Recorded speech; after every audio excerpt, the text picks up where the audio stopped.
Everybody was aware that Dr. Hlophe had been impeached, but they weren't considered because they said we're bound by the practice, and we don't have the power to refuse to designate Dr. Hlophe. It may be that in the future Dr. Hlophe wins a challenge to that decision. It's irrelevant to the case we brought. It's the question of whether Dr. Hlophe has repented or not repented is also irrelevant to the DA's case. We don't rely on that. We rely on the fact of his impeachment, which is not disputed. The second thing this case is not about is whether Dr. Hlophe is entitled to be a member of parliament. Again, you heard a lot from Mr. Hlophe and Mr. Masuku about this. Section 19 was called in aid to say what the DA is trying to do here is to interfere with Dr. Hlophe's right to hold public office. This case is not about whether Dr. Hlophe can be an MP. We accept he is an MP. And for the purpose... Thank you, Lord. I'll be doing the reply on behalf of the Democratic Alliance. Thank you. Thank you. Sorry, just if I may request your indulgence, Mr. Bishop has a broken foot. Could he address you while sitting? Unless he wishes to stay. Judge, I'm going to try and stand and see how it goes. But if it gets too painful, I might ask the court to sit. That's not a metaphor for full supporting the DA. It'd be a separate case. Lord, I'd like to begin with what we submit this case is not about. And I'm going to pick up from where Mr. Trengove ended, which is to say, just as Full's case is not about whether the impeachment of Dr. Hlophe was good or bad, lawful or unlawful, the DA's case is the same. Whether that impeachment was a good decision or a lawful decision is irrelevant to our case. It's irrelevant to our argument of mistake of law, it's irrelevant to our rationality claim, and it's irrelevant to our Section 1654 claim. So it doesn't matter. The arguments you heard from Mr. Masuku this morning do not affect. It may be that in the future Dr. Hlophe wins a challenge to that decision. It's irrelevant to the case we brought. It's the question of whether Dr. Hlophe has repented or not repented is also irrelevant to the DA's case. We don't rely on that. We rely on the fact of his impeachment, which is not disputed.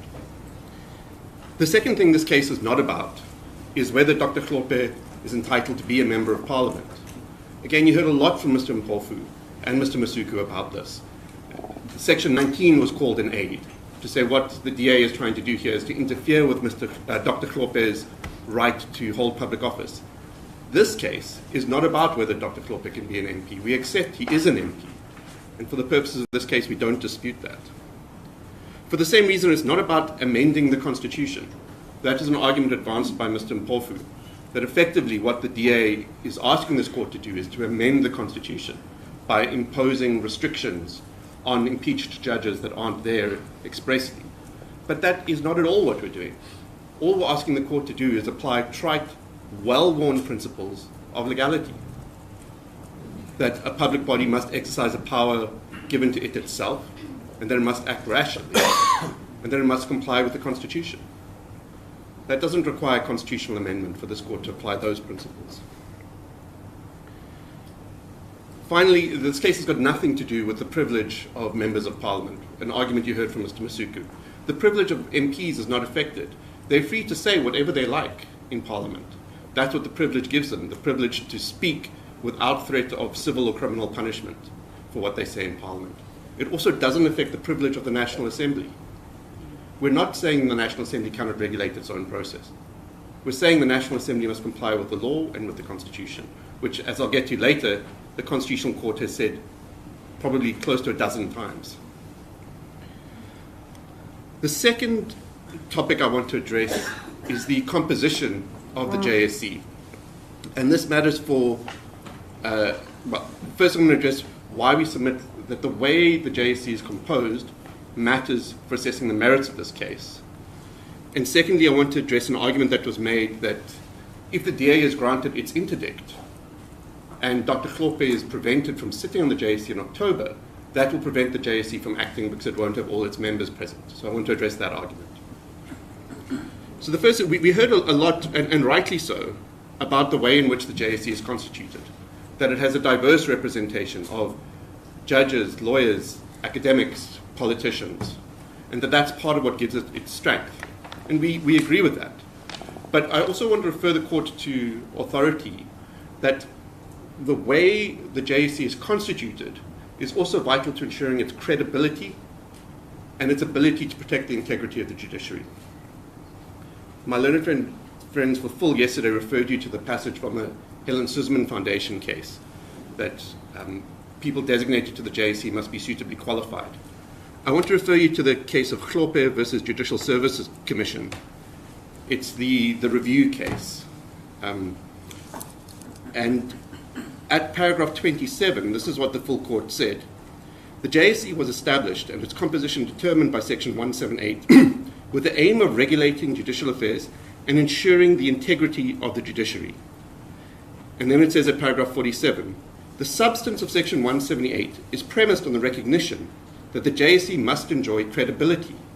Moreover, credibility with a nation whose social order is that of a constitutional democracy. And finally, at paragraph 50, if the JSC is to choose persons who can enjoy public credibility as fit for purpose as judges, the JSC had to be constructed to meet democratic norms so that it could make a claim for its own public credibility in a democratic society. So, what citation was that? So it's the citation is 2022 3 All SA 87, a decision of the Johannesburg High Court. It's Hlophe versus JSC. Yes, and the paragraphs you it was 27, 47, and 50. Thank you. So what the court is saying is that in order for the JSC to do its job of selecting judges that have credibility, it must have credibility. And so that goes obviously to the general way in which it's constituted, a mix of people from different backgrounds. But we submit also here, to this purpose, when those people who have the power to designate, whether it's the president, the judge's president, the universities, the bar, or parliament, when they are making that choice, they also have to make the choice with that purpose in mind, that the JSC must have public credibility, because otherwise it cannot do its job. And we accept that ordinarily an MP, all things being equal, will be able to satisfy that requirement. But there will be circumstances when MP serving on the JSC will undermine public credibility. And when that is the case, that person cannot be designated to the JSC. So I then want to deal with the argument that was made that what the interim interdict that the DA and Corruption Watch are asking for would prevent Dr. Hlophe from sitting on the JSC until Part B or the Constitutional Court proceedings are resolved. So that may be one sitting, and maybe two sittings, and maybe three sittings. But the argument was made, because the Constitution says there must be 6 members from the National Assembly, if Dr. Hlophe is not there, the JSC will not be able to act. So for that reason, the interdict is inappropriate. And there's 2 answers to that. The first answer is that the JSC can act when some of the listed members are not present, if they are absent for reasonable and adequate justifications. And the authority for that is the same judgment I referred you to earlier, the Hlophe judgment. And from paragraphs 38 to 44, the court deals with 2 earlier SCA cases dealing with the position of whether the Western Cape Premier had to be part of the JSC, and dealing with a challenge by the Cape Bar to the non-appointment of certain judges. It refers to those cases which dealt with this issue. And from those cases, it draws that principle in paragraph 40, that as long as there are reasonable and adequate reasons for the absence, the JSC can continue. So you can imagine if the JSC, and JSC meetings are called 6 months in advance, they're massive occasions, they last for a week or 2 weeks.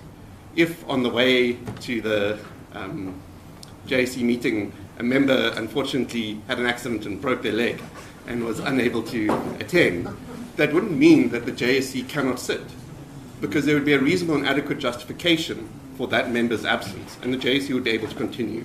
And that's what the full court found in Hlophe. And we would submit that an interdict from this court is plainly a justifiable reason.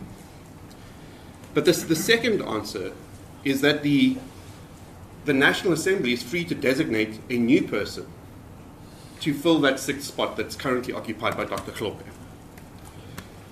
And we make that allegation. It's in the papers, in the founding affidavit, paragraph 65, page 1-26. And it's not denied by the Speaker that the National Assembly would be in a position to designate a new MP to take over from Dr. Hlophe. So there's two easy answers. The interdict would not prevent the JSC from sitting at all, whether the NA acted or not, but the NA can act.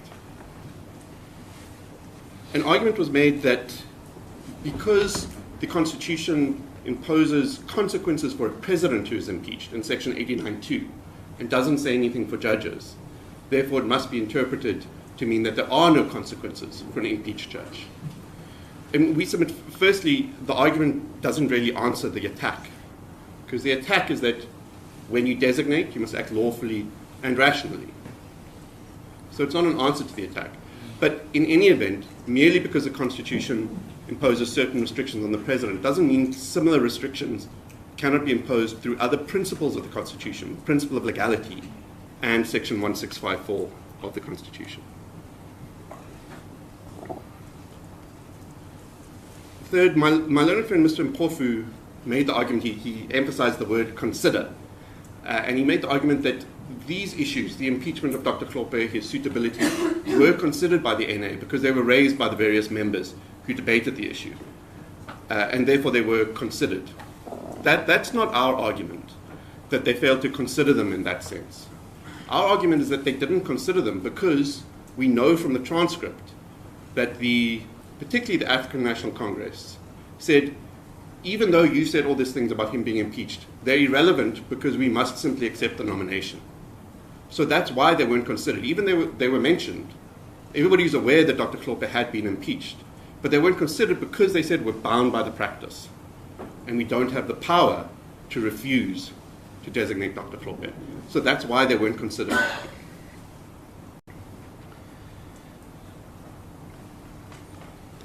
Finally, on the merits, there was an argument that the DA was required to attack the practice or convention of accepting parties' nominations.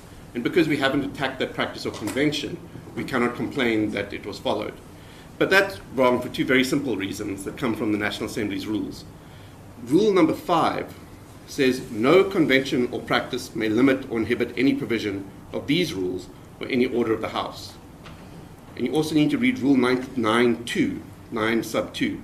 Conventions and practices must be consistent with the provisions of the Constitution. These rules, orders of the House, rulings and directives, and guidelines of the Rules Committee. So the conventions and practices are what fills the gap where there's nothing else. But here we have the Constitution. The Constitution says you must exercise the power yourself and not delegate it. The Constitution says you must act rationally, and the Constitution says you must uphold the integrity of the judiciary. So we don't have to challenge the conventions and practices, because on the National Assembly's own rules, rightly so, you could never say a convention overrode the Constitution, but the rules themselves recognize that.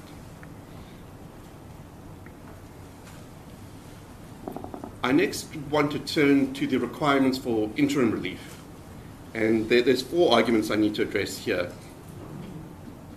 The first is that granting the relief would violate the National Assembly's authority. There's 2 answers to this. The first is that the National Assembly hasn't opposed the application. So when we cited the Speaker, we don't just cite the Speaker as the Speaker, we cite the Speaker as a representative of the National Assembly. The Speaker is here as the National Assembly. One cannot cite the National Assembly in papers, you always cite the Speaker. So the National Assembly has not opposed this. So in those circumstances, it's difficult to understand how it would violate the National Assembly's authority. And the National Assembly says, we have no difficulty with this order that the DA is seeking. On the question of alternative remedies, the argument was made that in their answering affidavit, MK listed a variety of alternative remedies. We didn't deal with it in reply, and therefore therefore they must be accepted that there are alternative remedies. We do deal with it in the reply. It's paragraph 46, case lines 08-17, where we say we deny any of these are alternative remedies. And they're obviously not when you look at them, because the one is to amend the Constitution. But an alternative remedy for the purpose of interim relief cannot be, well, you could change the law. Yes, that's always the case. We could change the law, and then maybe we wouldn't need interim relief. But that's not a reason, that's not an alternative remedy. An alternative remedy is an alternative remedy under the existing law, where I could go to court. Could I get damages?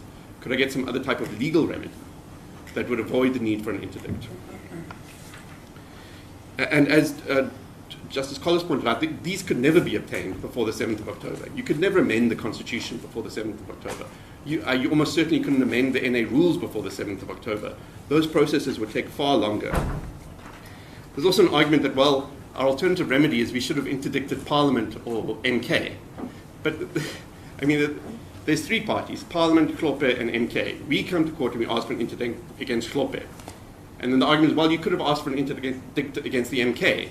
But the answer then, if you'd asked for an interdict against MK, is, well, you could have asked for an interdict against Hlophe. It doesn't get you anywhere. We've asked for an interdict against Hlophe. Saying we could have also got an interdict against somebody else is no reason not to grant it against Dr. Hlophe. And finally, on the final alternative remedy proposed is that we could have sent a letter of demand.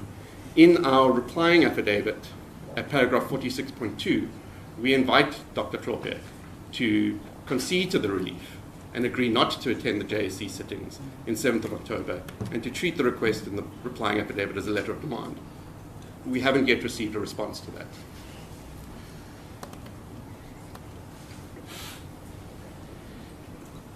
Lord, I was going to deal with this issue of the abuse of process, but I was largely going to deal with what Mr. Trengo began his address with about the rule of law. So I'm not going to repeat what he said, but just to emphasize the fundamental importance of the rule of law. And it's not something that can be discarded. I then want to, so my learned friends, Mr. Mpofu, didn't deal with the issue of standing, which is raised in their heads quite extensively. I don't want to deal with it in any detail, but can I just give the court one reference on the standing issue? And the case is Democratic Alliance versus Acting National Director of Public Prosecutions. It's one of the first of the so-called spy tapes cases. It's 2012, Volume 3, SA 486, SCA, in which the Justice Navsa for the Supreme Court of Appeal overturned a decision of the High Court saying that the Democratic Alliance lacked locus standi to review a decision to drop charges against then President Zuma. And it said the Democratic Alliance is entitled to act in the public interest, supporting the rule of law, because that's one of its. And exactly the same applies here. If I can then turn to the issue of jurisdiction, and just to outline the DA's position up front, we say that the Court does not have exclusive jurisdiction for Part B. This court has jurisdiction for Part B. But even if we're wrong about that, even if the Constitutional Court has exclusive jurisdiction for Part B, this court still has jurisdiction to grant the Part A relief. And it's not necessary to decide the issue of exclusive jurisdiction in order to grant the interim relief. On the first question of whether for the Part B relief and for Full's case, for final relief, the Constitutional Court has exclusive jurisdiction, I endorse what Mr. Trengo said, but I just want to refer the court to one other case that may make Mr. Katz feel even lonelier, because not only does everybody here disagree with him, Mr. Katz 2 years ago disagrees with Mr. Katz today. So in the African Transformation Movement case, which Mr. Katz referred to quite rightly, he drew to this court's attention, because in that case, the ATM, who's also his client today, took the opposite approach. It said that, the speaker in that case said that the issue was in the exclusive jurisdiction, and Mr. Katz argued that it was not. And this is what the court said. It's at paragraphs 22 and 23. It's in our bundle. This passage starts at page 243. The judge said, "In my judgment, the cause for complaint by the applicant is procedural in nature.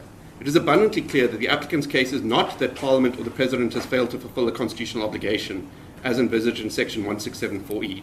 It is the procedure leading to that end that is impugned, a means to an end. To suggest otherwise would be tantamount to putting the cart before the horse. Then says, it could hardly be suggested that when the Speaker commits an alleged irregularity, as was argued by Mr. Katz, in deciding how Parliament is to conduct proceedings on a motion of no confidence in the President, that such a decision amounts to Parliament having failed to fulfil a constitutional obligation. It cannot be suggested that when the Speaker acts irrationally or in an unreasonable manner in the exercise of her discretion in deciding on the voting procedures, such decision amounts to Parliament having failed to fulfil its constitutional obligation. And so exactly the same is here. Same is true here. Although it's not the Speaker, it's the National Assembly, our case is that they failed to exercise their discretion and they acted irrationally. That's the case we brought. It may be that there's another case that could have been brought that says that the designation of Dr. Hlophe is a failure to fulfill the obligation in section 178(1)H. That's a case that AfriForum makes in the Constitutional Court, but it's never been our case. And our case is in this court's jurisdiction. Finally, just two very quick submissions on costs. The first was a submission that Dr. Hlophe should get costs even if he loses. I think the submission was primarily addressed at freedom under law and certain allegations that were made by the opponent to their affidavit. If one looks at the DA's papers, there are not similar scurrilous allegations about Dr. Hlophe in those papers. What's said is factual, he was impeached, and so that type of submission doesn't apply to the DA. The second submission is just that BioWatch is irrelevant to costs in this case. Everybody before you is a private party, except the National Assembly, who is abiding, and the applicants have all agreed not to seek costs against the National Assembly. Everybody else, the DA, Corruption Watch Full, Dr. Hlophe, and MK are all private parties. And so the traditional BioWatch rule that often comes into constitutional litigation doesn't apply here. And we persist with our request for costs on a punitive scale against Dr. Hlophe and MK. Those are my submissions. Thank you, Mr. Bishop.